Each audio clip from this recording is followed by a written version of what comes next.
حمد و صلات کے بعد اللہ تعالیٰ ارشاد فرماتے ہیں قل یا ایھا الناس انی رسول اللہ علیکم جمیعا الذی لہ ملک السماوات والارض لا الہ الا هو یحیی ویمیت فآمنوا باللہ ورسولہ النبی الامی الذی یؤمن باللہ بکلماتہ واتبعوہ لعلکم تہتدون۔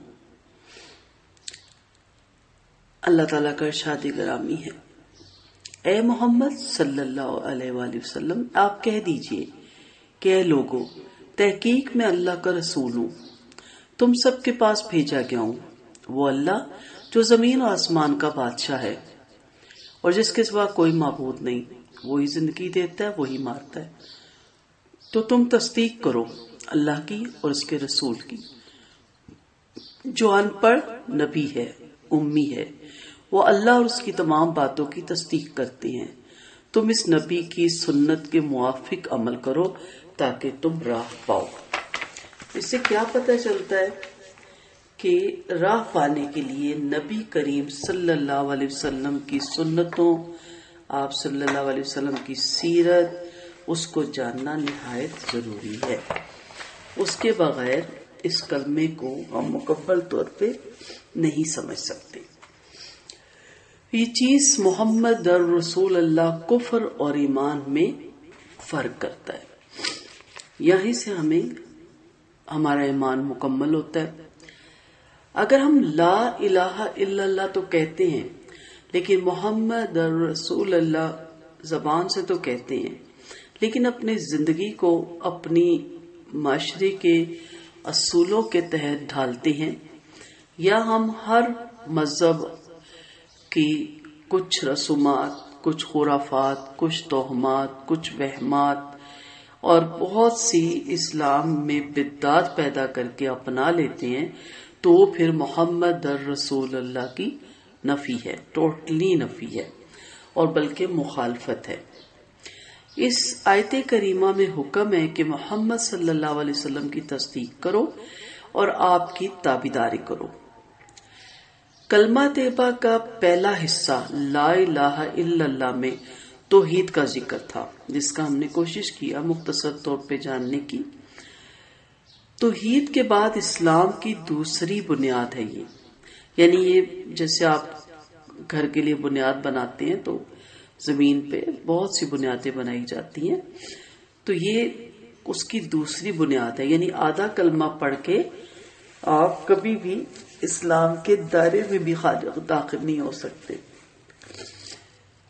تو یہ اس کی بنیاد ہے کہ محمد صلی اللہ علیہ وسلم کی رسالت کی تصدیق کرنا اور شہادت دینا ہے۔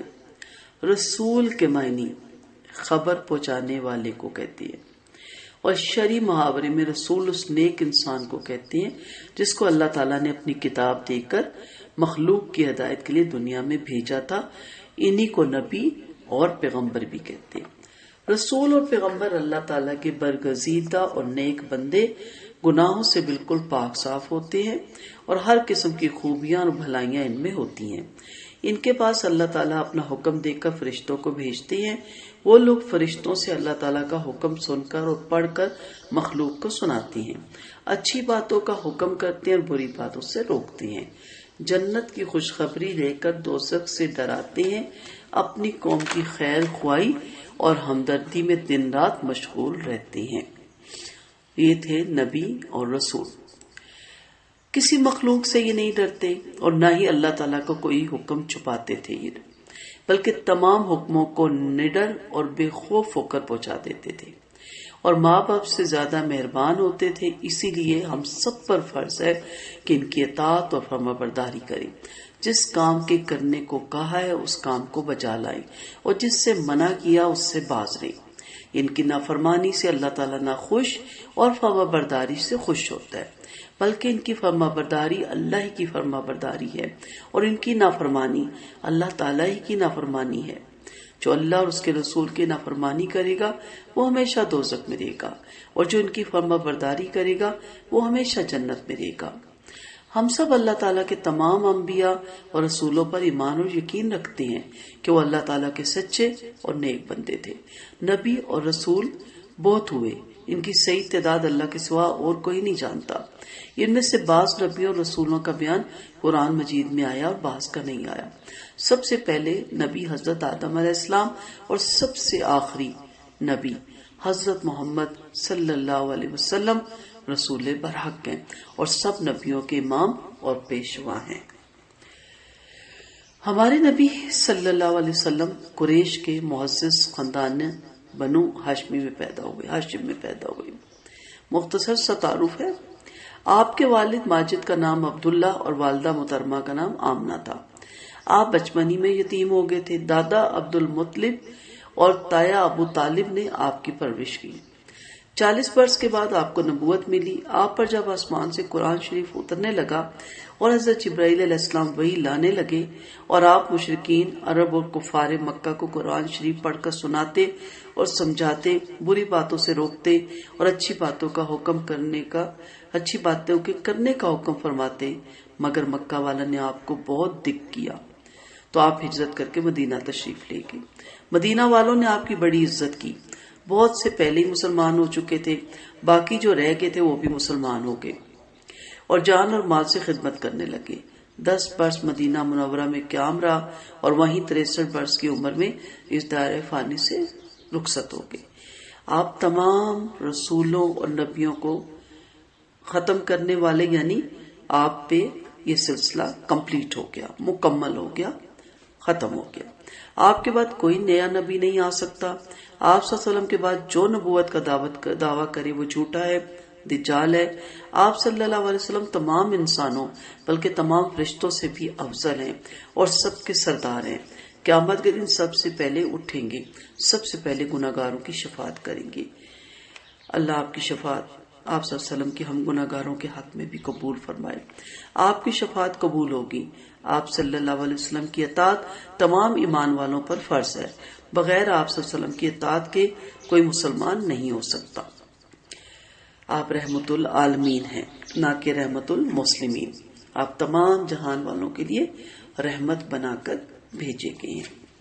قرآن مجید میں بہت سی آیات آپ کو ایسی ملیں گی، ہم وہاں پہ اس کو نہیں کوٹ کر رہے، جس میں اللہ اس کے رسول کی فرمانبرداری اور تابعداری کی بڑی اہمیت بتلائی گئی ہے۔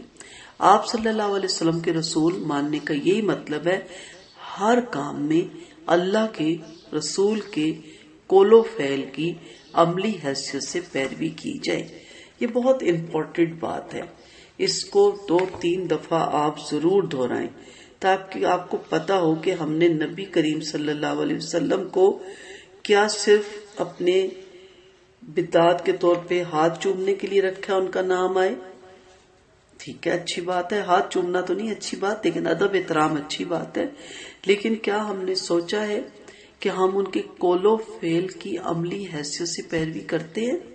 سنتوں کو فالو کرنے کے جو میرے لیکچر ہے اس میں ہم اسی چیز پہ بہت ہم نے توجہ دی ہے کہ ہر معاملے میں ہم دیکھیں کہ ہمارے پیارے نبی صلی اللہ علیہ وسلم کا کیا طریقہ کار تھا،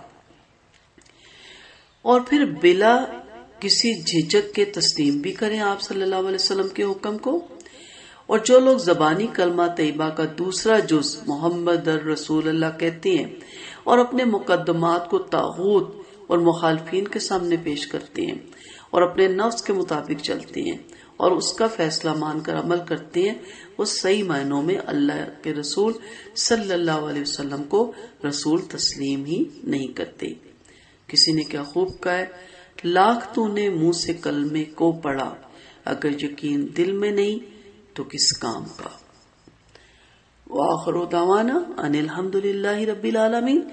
یہ بھی سلسلہ جاری ہے، اگلے لیکچر میں ہم اس کو مزید سمجھنے کی کوشش کریں گے۔